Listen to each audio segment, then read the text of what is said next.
Good morning, hello, and welcome to another reading vlog, a weekly vlog. Yes, it is Thursday. My name is Sam. Hi, hello. Nice to meet you. Put it there, pal. Would you believe that I've yet to take a sip of this coffee? I'm just like this today.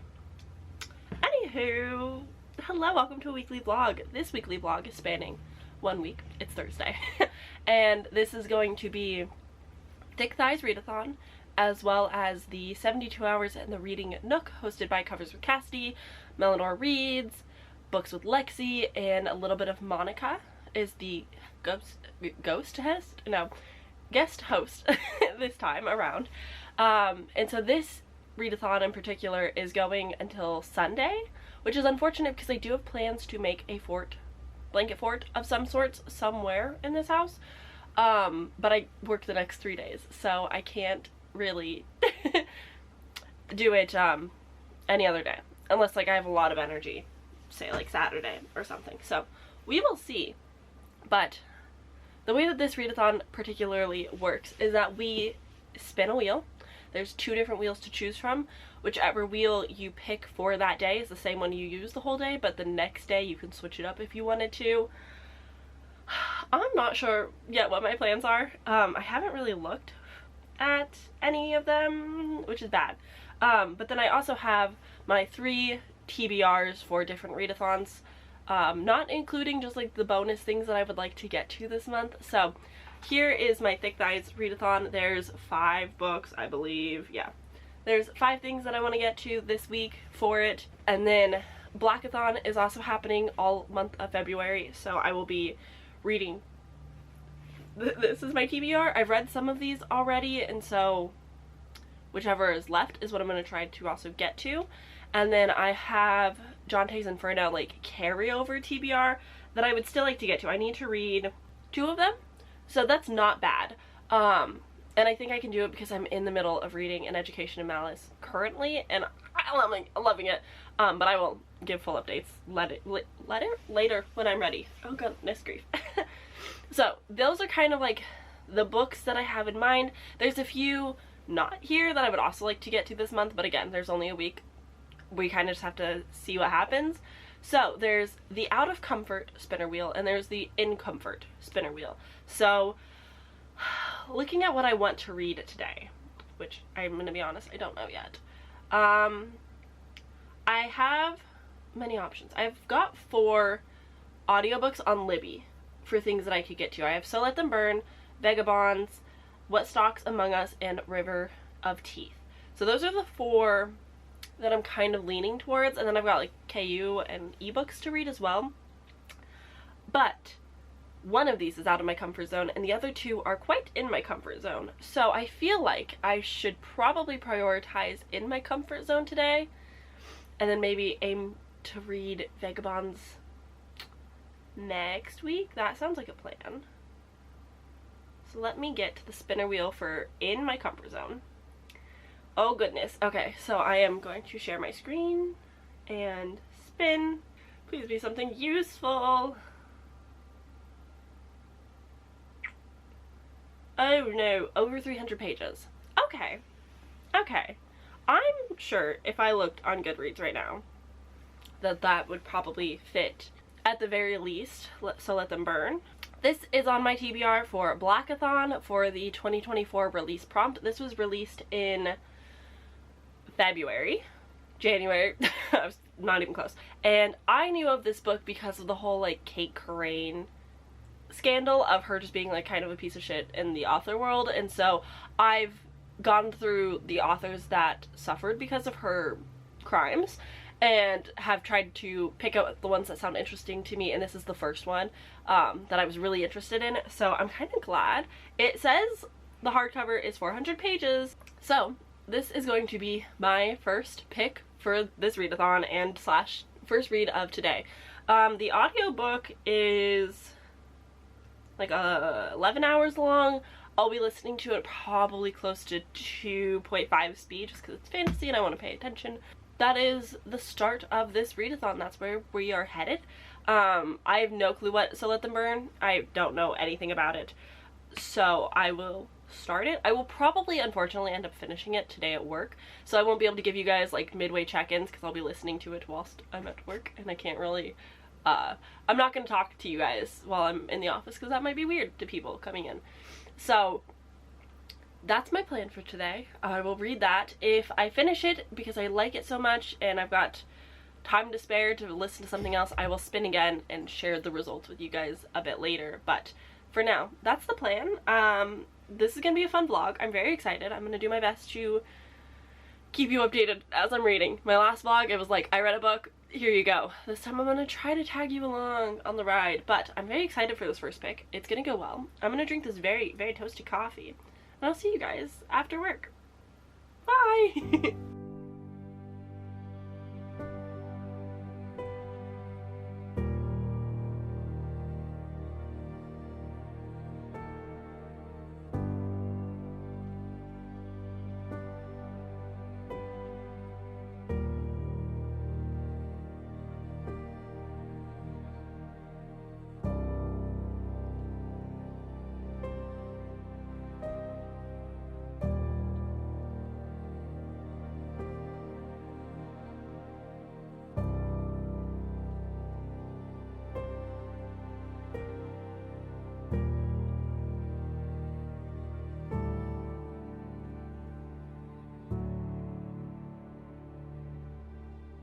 Howdy-ho.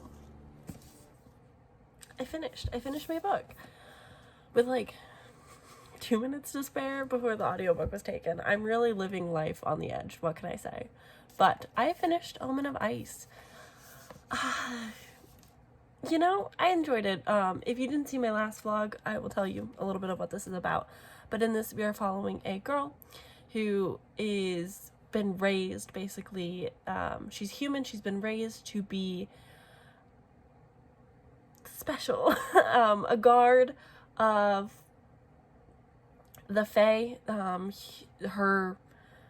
She's like one of the last humans to be alive after this big war that happened because of like these semi like godly Fae versus human affairs many years ago.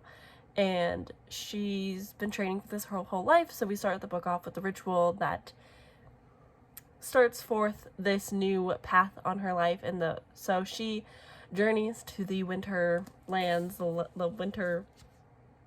winterlands? Yeah, sure, yeah.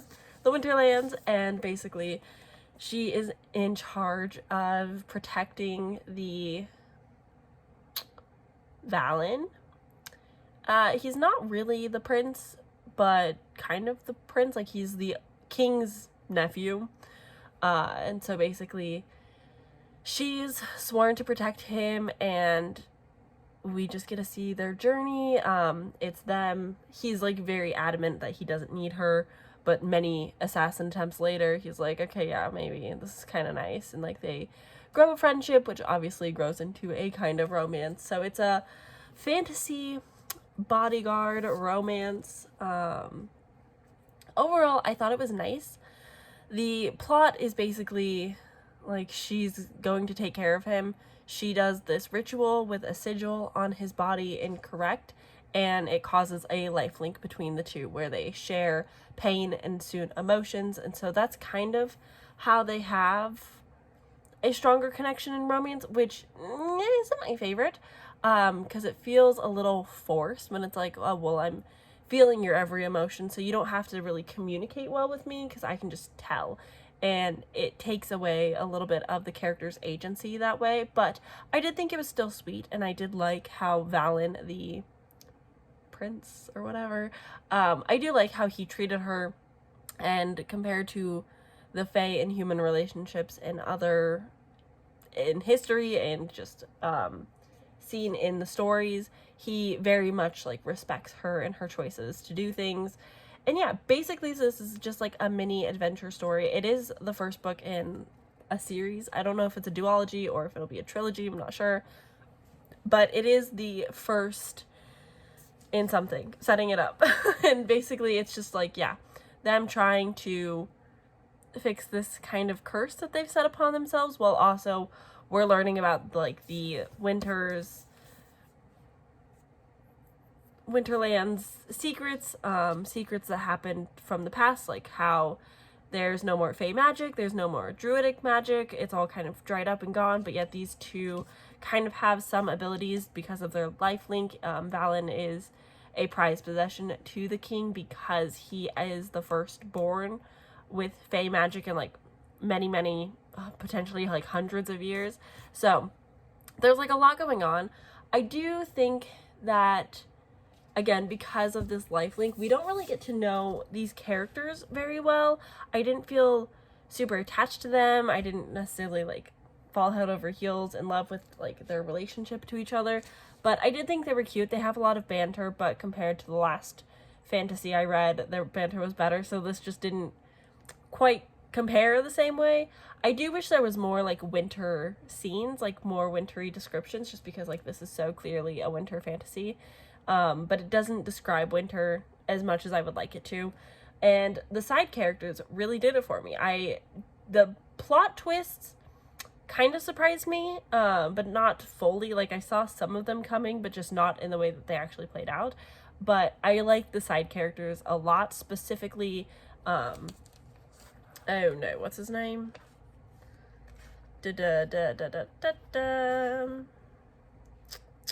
Darus, who is a Kelpie that joins their adventures, and I really like his character. That was fun.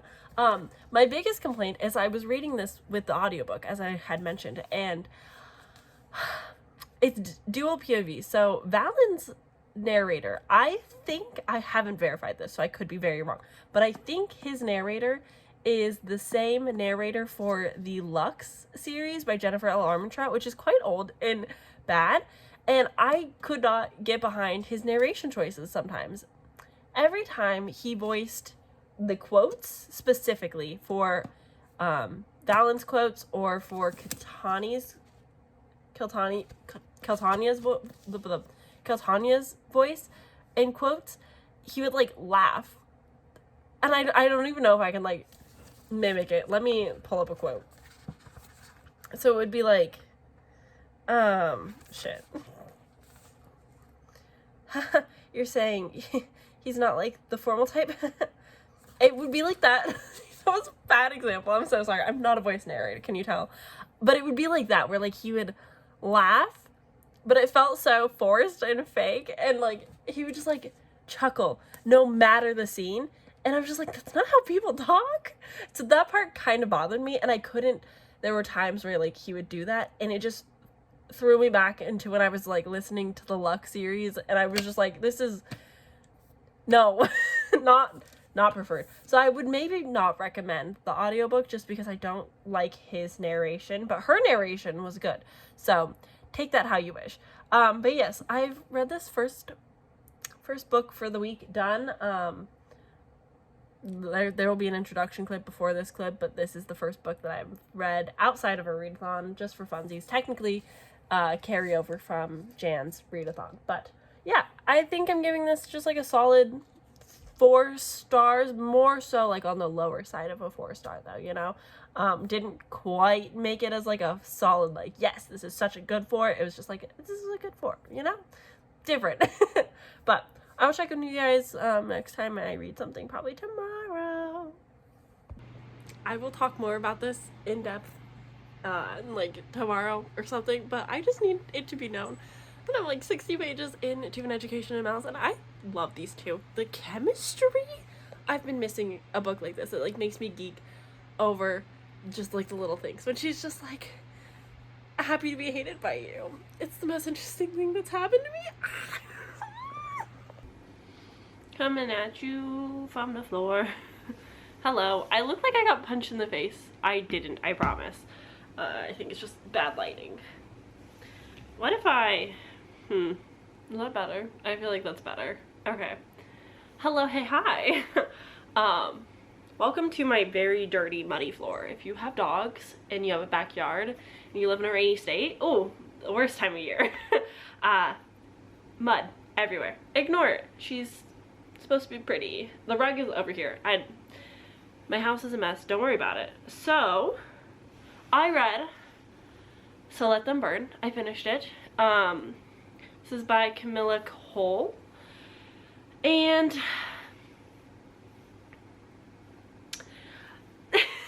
this was kind of a lot. I'm having a very hard time lately with my reading of like, am I not picking up things that I enjoy because I think I should like them, therefore I think I'm in a reading slump, or am I genuinely just like not vibing with the book and like it's not actually me? I can't tell right now. But what I can tell is that So Let Them Burn is the first book in a series. I don't know how long it's gonna be, but it's a Jamaican type of fantasy world, and we're following the aftermath of a war where they fought against colonizers and like got their rights back, and we're following two sisters, POVs, and one of them is like a young girl who is seen as like a saint because during the war she made a prayer to the gods and the gods heard her and listened to her, and so she's got like this weird relationship with the gods. And then her sister is like training to be a dragon rider in school. Like the youngest one's like in a school. There's so much trying to get crammed into this story that it was really hard for me to follow like all of the politics happening. The world building was kind of lackluster for me. I didn't feel like we were set in any specific time in the world. I didn't really feel a lot of strong like Jamaican influences. Not that I'm super familiar with how the culture works or anything, but I was hoping to like learn a little bit more about the culture that way, and it just didn't really happen, besides like a few mentions of food and like the way characters spoke. But overall, this is a story about sisterhood and sisters, which I don't have a strong relationship to my stepsister. I'm an only child mostly, so it's not really something in stories that like I can deeply connect to, but I do know a lot of people are looking for strong sisterly love in their stories. So if that sounds interesting to you and you like fantasy with dragons and schools and politics, this might be for you. It is YA and it feels pretty YA because, again, I think the youngest sister, Faran, I think she's like 12 or something, I swear. And then her older sister, whose name is escaping me, but yeah. So a lot was trying to get done in this story, and I just don't feel like it really paid off. The world building was a bit lackluster, and the characters were lackluster. I didn't connect to anybody. I did like Faran's perspective the most because she is young and I can excuse how she feels about things, but I didn't care for the romances. I didn't feel that they were super necessary. I didn't like any of the side characters. I barely even liked the sisters. Like, they didn't really stand out to me. The whole big premise of the story is basically just like that sisterly bond, the I will go to the end of the world to protect my sister, I'm not going to do anything. Basically the big thing is like the gods are like, if you want to save your sister in the world, you have to kill your sister to save the world. So it's a whole like doing something for the greater good, but like it's your sister so you refuse to. That's like the book, sum it up really quick. And it just fell flat in some areas. This is a debut. I think it's really hard to have any type of dragon bond story, especially set in like an academy after a war where there is soldiery like conversations. After the release of Fourth Wing, I think a lot of books are going to get compared to Fourth Wing when we talk about dragon books that we want, and so it's very hard to come off the tail end of a book like that like everyone's like, these dragons are so cool. Even if like the book has a lot of problems and isn't great, the dragons are undeniably fantastic. So it's really hard to like correctly judge a book that's not without comparisons, which is hard. I also feel bad because this is one of the authors that was targeted by the Kate Crane scandal of her just being the worst. If you're unfamiliar with that, there's a lot of booktubers that have done like deep dives on the topic, but basically she was targeted among many other authors, and so I was excited to pick this up, and I think it's gonna hopefully bring the right audience and attention to this book, because I do think there's an audience out there if you prefer YA. I definitely think that it's good. I read House of Marion last year and I did not like that, but this was like a better version of that. So it's not bad, but it definitely didn't fulfill all of the hopes and feelings that I was wanting from it, but I would still recommend it if it sounds interesting to you. I definitely would recommend this to like a bit of a younger audience maybe. Yeah, I think those are all of my thoughts. So now we can spin again. I did give it 3 stars. I should preface, I gave it 3 stars. I think it was good. I think the writing was fine. There was nothing like special and standoutish about it, but like the premise was really cool. I loved this little girl whose prayer during a war reaches the gods, and like she gets this like special connection. Like that's just so cool. And I did like the dragons, they just don't compare. So anywho, I'm going to screen record my phone. So I'm gonna spin in my comfort zone because it's still the evening. It is only 7:30 and I'm really hoping to get one specific book. So we're gonna spin and I might sob. Wild. Woo! Incredible! I got wild. You can't tell, it's here covering my floor. Incredible. What a great day. Wild. You know what that means. We're gonna read and finish, hopefully, at least start reading. I might have to like carry it throughout this reading vlog still just because I'm a slow reader, but we're gonna read my NetGalley arc of, what's it called? An Education in Malice by S.T. Gibson, because I read like 20 pages yesterday, and I know that I've shared probably that little clip already of me like freaking out, but this is dark academia, rivals, hopefully soon to lovers, because it's S.T. Gibson, so like it has to. Oh, the vibes. It starts in September and like we're going through the autumn months, and oh, it is just so pretty. It's like Massachusetts. It's crunchy orange leaves. It's cashmere sweaters. It's stockings. It's just like the fucking vibes, but also like there's this uncomfiness to it a little bit. So basically we're following 2 perspectives. We've got Laura and we've got Carmilla. If you didn't know, this is a Carmilla retelling. I did DNF the original source material. Sorry about it. But we're following these 2 girls. They go to this prestigious college for women, and they're both in the very selective, very unique class of poetry taught by Miss de La Fontaine. I'm not sure if I'm saying that correctly, but you know, I did not take French. And basically we are following their rivalry so far at this school. They're both trying to compete for the affections of Miss D, who is like this very reclusive old woman, but like regal and like just awe-striking, if you will, like very I can't think of words. My brain is so mush right now. I had a long day at work. But yeah, so they're kind of competing for her praise, her love, if you will. We know pretty early on that Miss D might be sucking a little wrist blood from Carmilla. Like, girl. So I think my predictions are so far that Miss D is actually the vampire, and there's like a weird, not quite student-teacher relationship, because it's not sexual or anything. It's not, they're not making out, but they are having private times together, the evenings they get together to go over poetry, but also like maybe there's some blood sucking happening behind the scenes that we don't know a whole lot about. I don't know. I'm really loving it though. Like, S.T. Gibson is just like fucking top tier for writing. Like, incredible. What a fantastic author. I'm reading the NetGalley arc, as I mentioned, which is 273 pages, 239 pages. So I know that's shorter than the actual book. I'm not sure how like the conversion of like physical to ebooks work, or how much of like a NetGalley arc is cut and remastered to go into like the final print. I don't know all that stuff. I'm not in publishing. I don't know.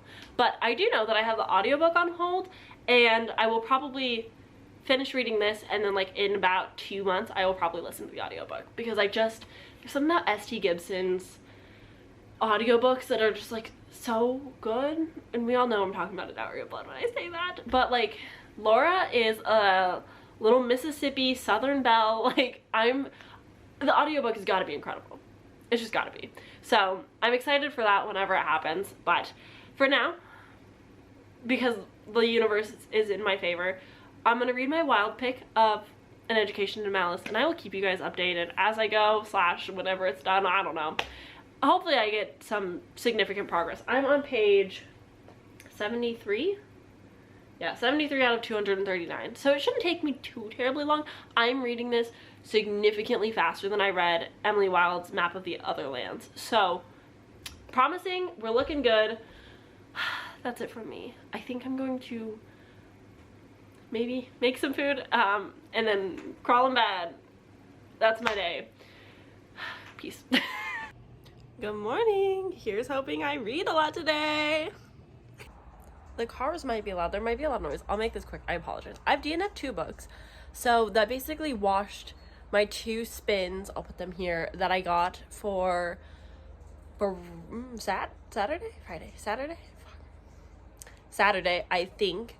Because I wanted an ebook based off my first spin. I picked a nonfiction that I was kind of excited about. Was not feeling. It's like you have to journal and like do these things, and I'm like, oh, I'm not ready for this. So I DNF that for now. I will get back into it when I have like the time, the energy to daily journal and like work on myself, but I'm not there right now. And then the other one I picked Vagabonds, which is the like one of 2 buddy reads for Blackathon, and I got like 3 stories in, realized it's a short story collection, and I just wasn't clicking. Like, I knew that if I listened to the audiobook, I was not going to focus or pay any attention to it, so I just DNF'd it and walked away. So I'm sorry. It happens sometimes. I'm not saying it's not a good book or a bad book or whatever, but like it just was not going to be the time for me right now. So I did actually finish An Education in Malice though, finally, which thank God I finally finished. I really enjoyed this. Apparently a lot of people aren't liking it. I gave it 4 stars. It's not a Dowry of Blood. It's not as deep as a Dowry of Blood. It's not hitting the same notes and beats, which, I mean, makes sense. But this one is really focusing on, like, female friendship, obsession. You have that dark academia undertone and mostly aesthetic, less so dark academia in the sense of like, somebody said that it's like a sapphic vampiric if we were villains but make it poetry. I wanted there to be way more fucking poetry. Like, I wanted so like deep dives into poetry, and like maybe that philosophical side. It wasn't that. And then also there is that like subplot of dark academia where like there are murders happening, deaths are happening at the school, like girls are dying. But it was like 5th tier subplot to this story, truly, and it was a little bit disappointing overall. I was just like, why is this going so untalked about, unnoticed? It's just like not as big of a deal as it should be for like students dying, but you know, whatever. It is what it is. I really enjoyed these characters, although I don't think they were like the best. They're not characters you really get a deep exploration with. You don't know anything about them. Like, truly, they sometimes would sound a little bit alike because you're going back and forth between their POVs. I did like the ending. I liked the Dowry of Blood cameo. I thought that was like cute and clever, and I really enjoyed where it went. I'd be interested to see these characters in another story in this universe. Not a direct sequel though, just like see them cameo in something else to see how they're doing in the future. But yeah, overall I thought it was fine. I thought it was nice. It's not one that had a lot going on. Like, again, very little plot, incredible atmosphere, talks about obsession, and I really enjoyed that outlook on the story. But I don't feel like it went deep because there was nobody really countering any of the points. Like, nobody was like, your obsession is bad. Like, it was nothing like that. So, I don't know. I enjoyed it. I liked it. Honestly, the vibes, the writing, immaculate. S.T. Gibson does no wrong in that realm of writing. So I really enjoyed this. It is now, what is today? Today's Monday. Yesterday was Sunday. I spinned Wild for Sunday. Don't look at my Christmas stuff. We're cleaning that today, I promise. But I rolled for Sunday and I rolled Wild. And I don't know yet what I want to read. Although, yes, it is Monday. Yes, the readathon is technically over, so I will be focusing the rest of this week will be focused on Thick Thighs and just, like, reading anything else that I'm able to squeeze in, because I haven't touched my Biblias TBR. That's super fun. So, yeah, I'm going to try to read as much as I can, but I'll update you when I know what that's going to be, because I don't know yet still.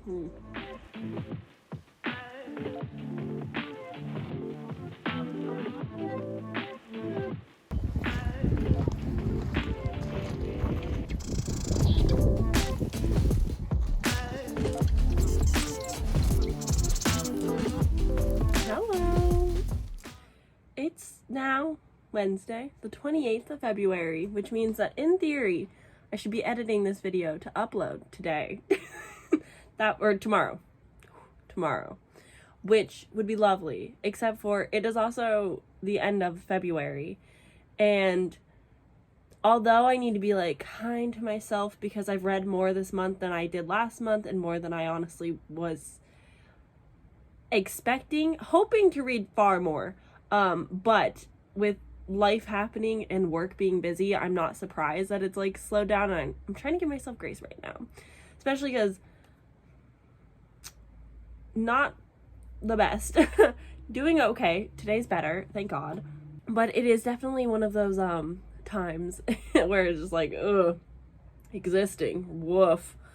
But with that said, I have so much that I did not get to in February to read, and this is theoretically the last video for this, or last word, and that means theoretically this is the last day for this video, which means that I don't have a lot of reading time to really, like, do it all, you know? And so I'm trying to piece together what all I want to try to read today / tomorrow, and just, like, have carried forward into the next month. I've done a little bad on my, like, Biblias TBR. I know I briefly mentioned that earlier, but have not. I think I've read one of them, which is not fantastic for my track record. But with that said, readathon wise, that one, Thick Thighs, ends tomorrow, which is Thursday, the last day of the month, because it went on for, like, less than a week, almost a week. I've only read one of my books out of my 5 books. So the goal, I think, for the end of February, even though it would be great to just finish my Blackathon TBR, because I have 2 left. Okay, let's just do it. Let's just fucking run this shit. Okay, lovely. So out of my TBRs for readathons happening, I had one remaining from Jonte's Inferno, hosted by Jan Agaton, which was in my last week's reading blog. The only thing I have not gotten to is Before We Say Goodbye, because I had the audiobook on Hoopla, but I don't leave my house. If you didn't know, I don't do much, and because of that little factor, my library card has expired, and therefore I don't have access to Hoopla anymore. So I need to go renew my card so that I can have access to Hoopla again and my books, because I had to also stop listening to The Blood is Love by Karina Halley, because, again, my audiobook is gone. So this is the only one that I didn't get to, which is on my Biblias TBR, and you're saying, Sam, why don't you just read it physically? You don't know me very well. I've listened to all of them on audiobook, but I do think they're on Scribd or Everand now, so I do think I might still be able to fit this in tomorrow, which would be lovely for me. So that's the only one left over from Jonte's Inferno. And then for Blackathon, I, as I mentioned, had to DNF Vagabonds, because what's the point in reading a author during Black History Month and rating a book poorly? Like, there's just no point. I will just leave it shelved on Goodread as want to read for when the time comes that it's right. It wasn't right. And that's okay. Sometimes we have to be kind to ourselves because we don't want to slump. So that leaves 2 books that I need to read.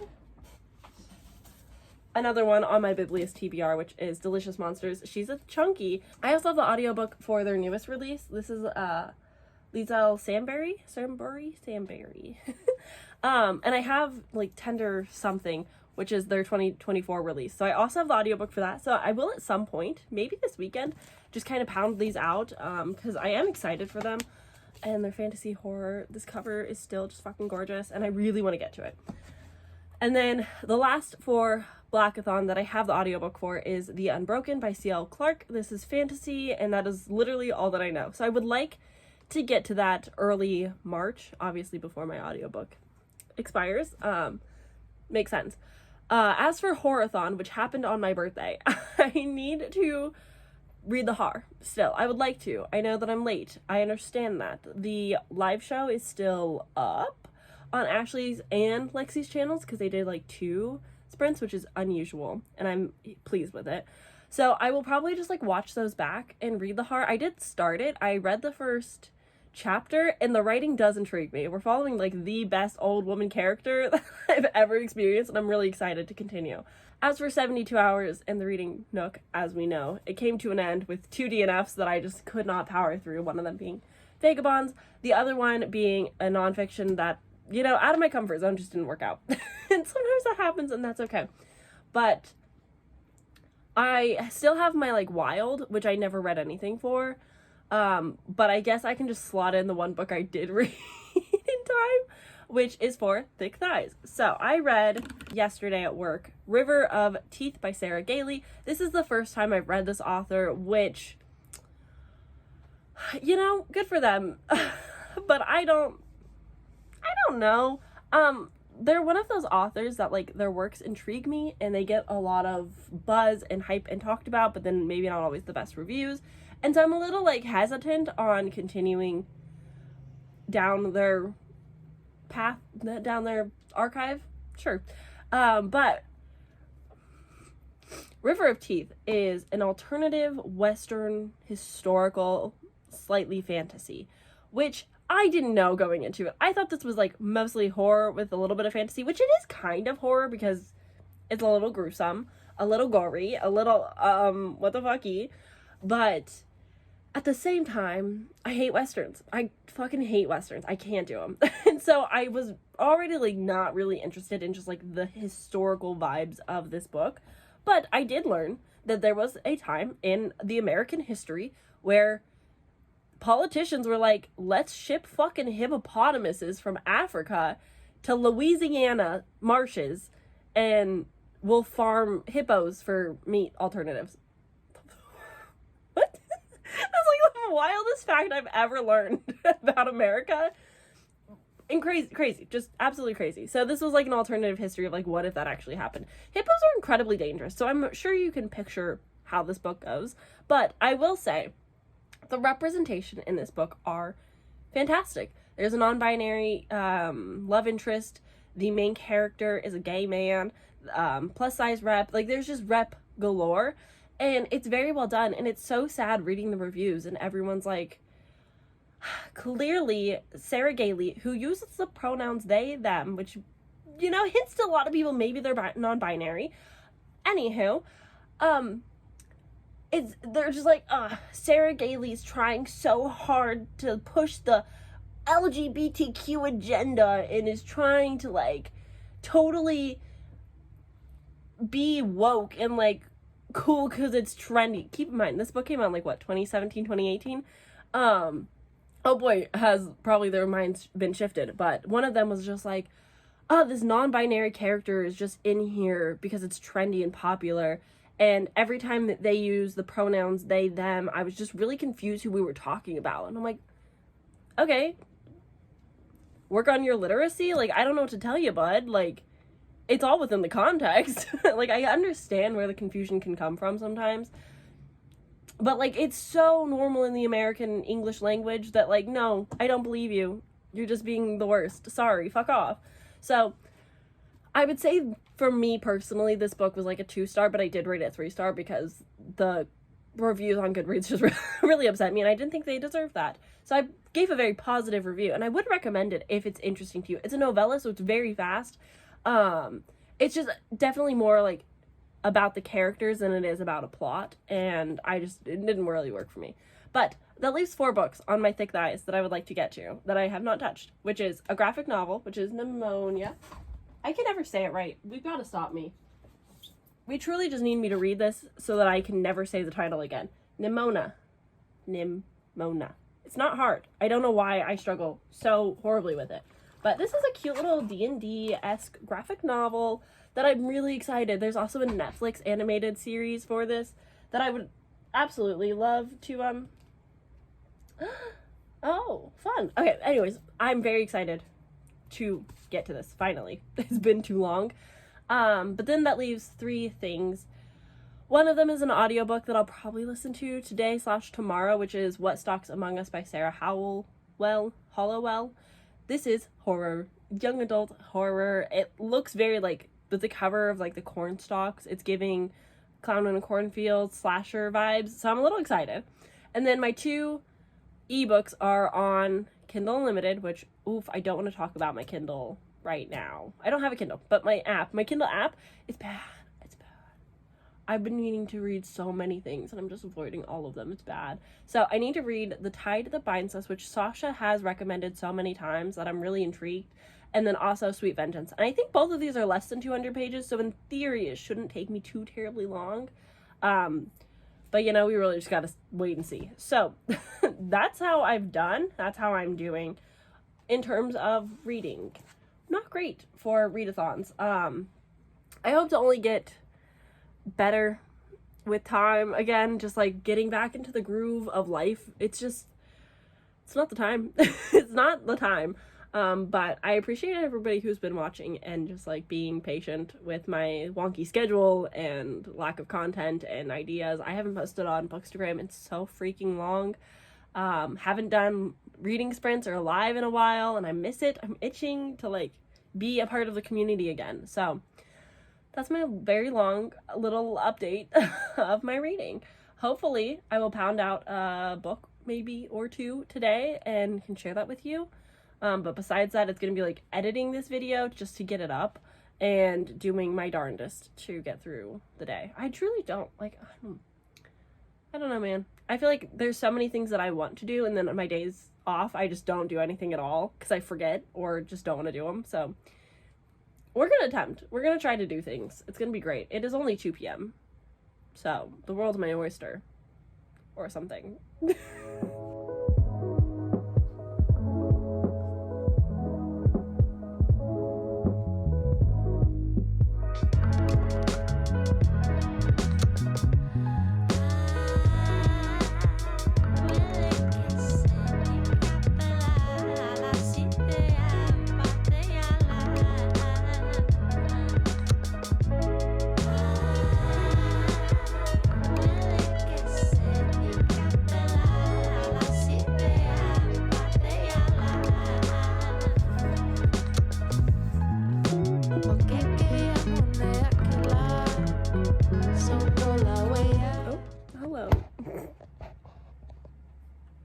Hello, I am officially ending this little vlog, this little weekly reading vlog of 2 readathons where I've read another book because I feel guilty. It's not quite guilt, but did not complete the Thick Thighs readathon in its entirety, like within the time frame.